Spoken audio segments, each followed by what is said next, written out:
दोस्तों, एक 18 साल का लड़का शाम के वक्त अपने काम से घर लौट रहा होता है।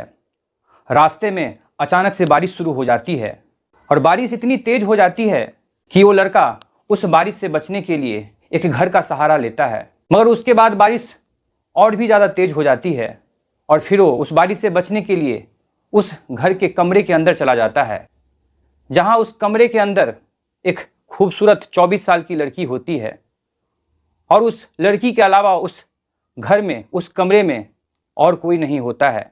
और दोस्तों, वो बारिश शाम के करीब 7:30 बजे स्टार्ट होती है और इधर रात के 10 बज जाते हैं। बारिश छूटने का नाम ही नहीं लेती है और मजबूरन उस लड़के को उस लड़की के साथ उस कमरे में पूरी रात वक्त गुजारने के लिए मजबूर हो जाना पड़ता है।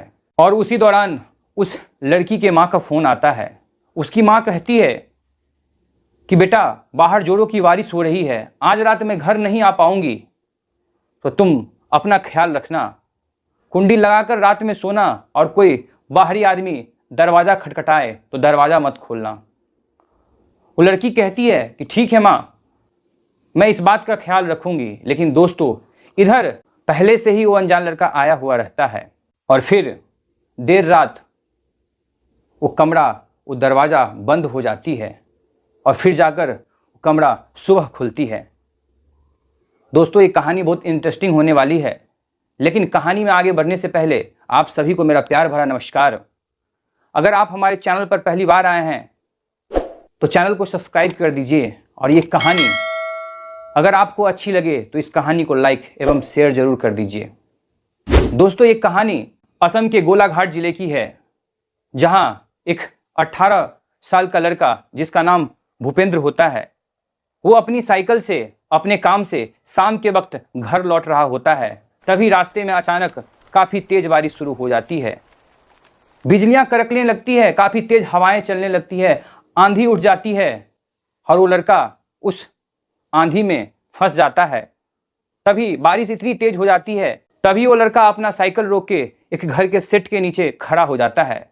मगर बारिश इतना तेज़ हो जाती है कि वो लड़का उस सेट के नीचे भीगने लगता है और तभी उस मकान के एक कमरे के मेन गेट से एक बेहद ही खूबसूरत लड़की, जिसकी उम्र तकरीबन 24 वर्ष होती है, जिसका नाम रितिका होता है, रितिका भूपेंद्र को बड़ा गौर से देख रही थी और उसको देखते हुए वो काफ़ी मुस्कुरा रही थी।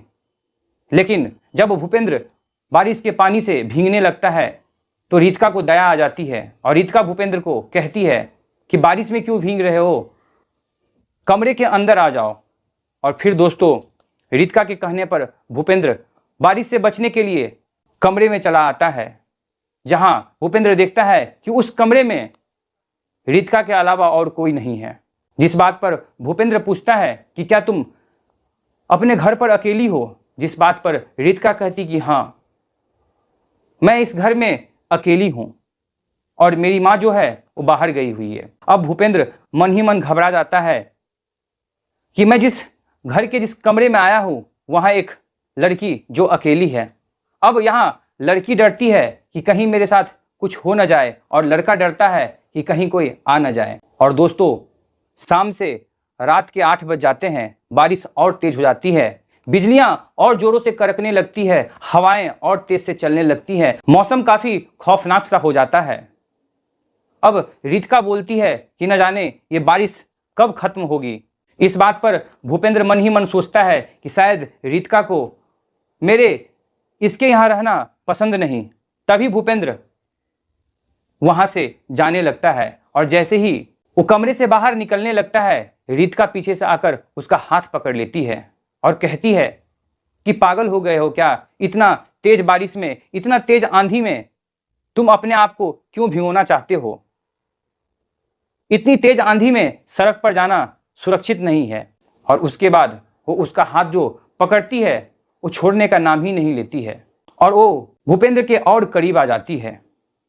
तभी उसकी जो माँ होती है वो किसी दूसरे के मोबाइल से अपने बेटी रितिका के छोटे वाले फ़ोन पर फ़ोन करती है और कहती है कि बेटा, आज रात मैं नहीं आ पाऊंगी।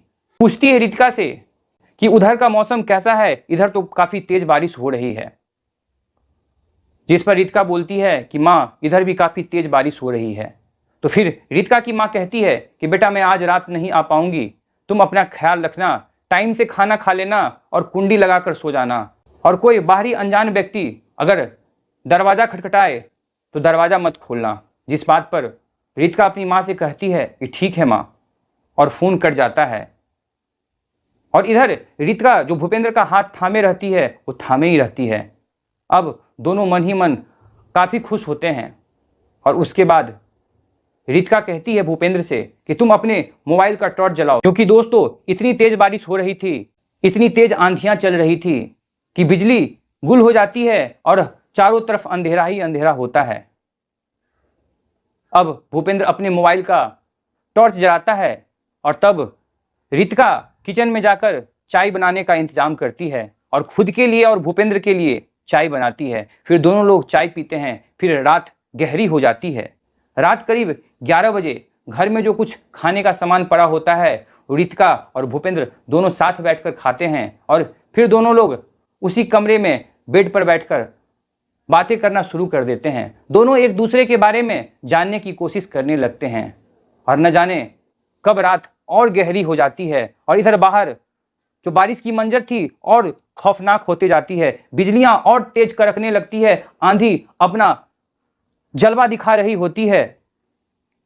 अब ये दोनों एक ही बेड पर बात करते करते सो जाते हैं। न जाने कब इनकी आंख लग जाती है और नींद की आगोश में रितिका और भूपेंद्र एक दूसरे के बेहद ही करीब आ जाते हैं।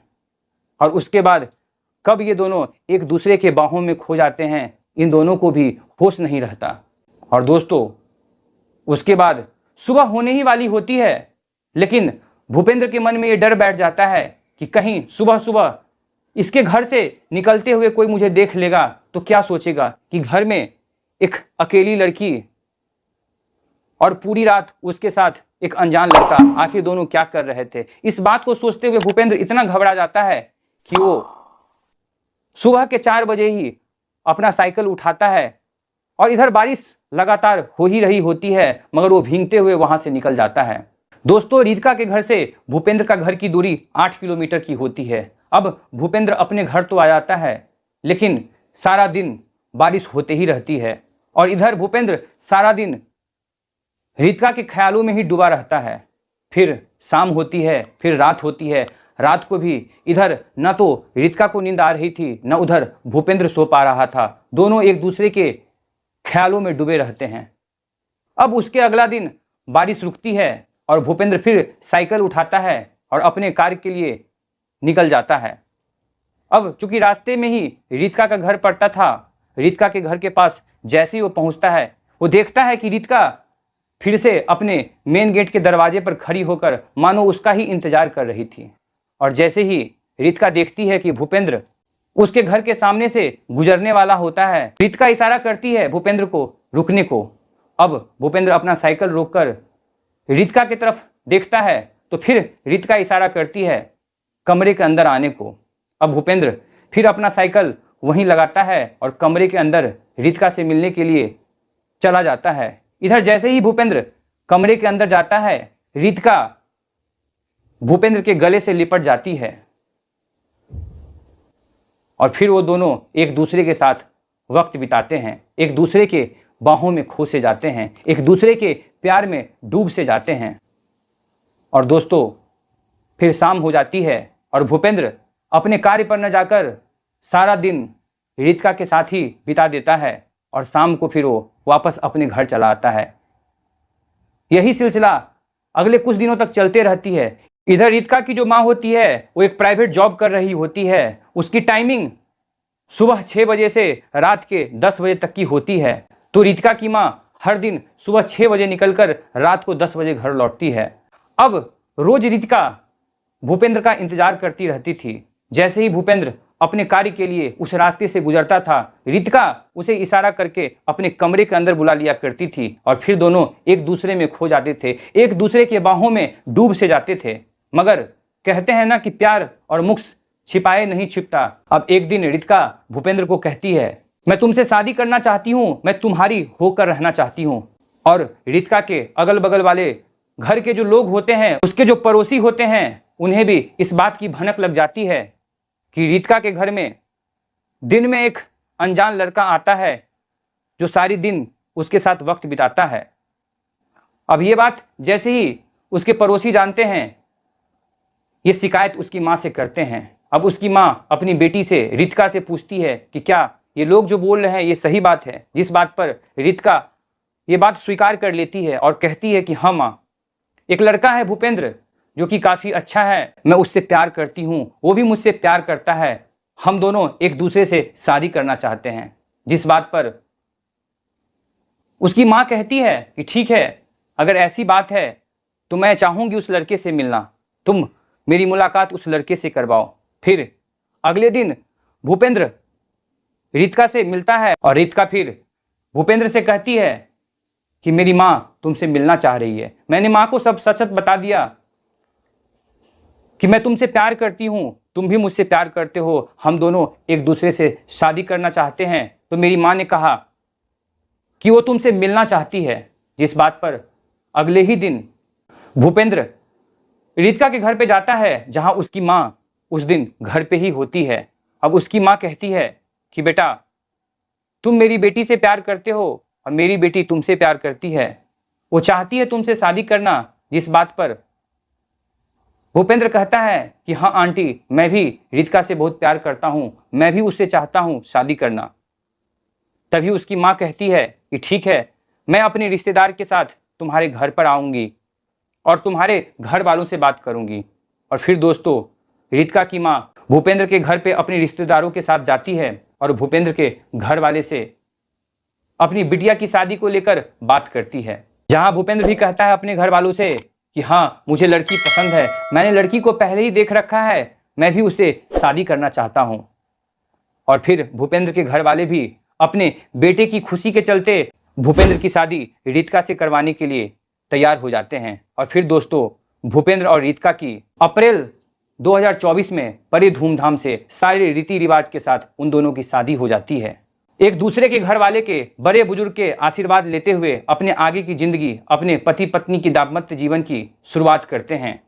और फिर वो दोनों और रितिका और भूपेंद्र ऊपर वाले को बहुत बहुत धन्यवाद देते हैं कि अगर काश वो बारिश नहीं हुई रहती, अगर भूपेंद्र अपनी साइकिल रोककर रितिका के घर के सेट के नीचे नहीं रुका रहता, अगर रितिका वहां अपने गेट के पास खड़ी होकर भूपेंद्र को नहीं देख रही होती, अगर इन दोनों की आंखें एक दूसरे से नहीं मिलती, अगर रितिका भूपेंद्र को अपने कमरे के अंदर नहीं बुलाई होती और फिर कमरे के अंदर ये दोनों एक दूसरे के बाहों में नहीं डूबे रहते, तो शायद ये दोनों एक दूसरे के करीब नहीं आ पाते। इन दोनों के बीच प्यार नहीं पनपता, और प्यार पनपा भी तो ये दोनों को अपना अपना प्यार मिल गया।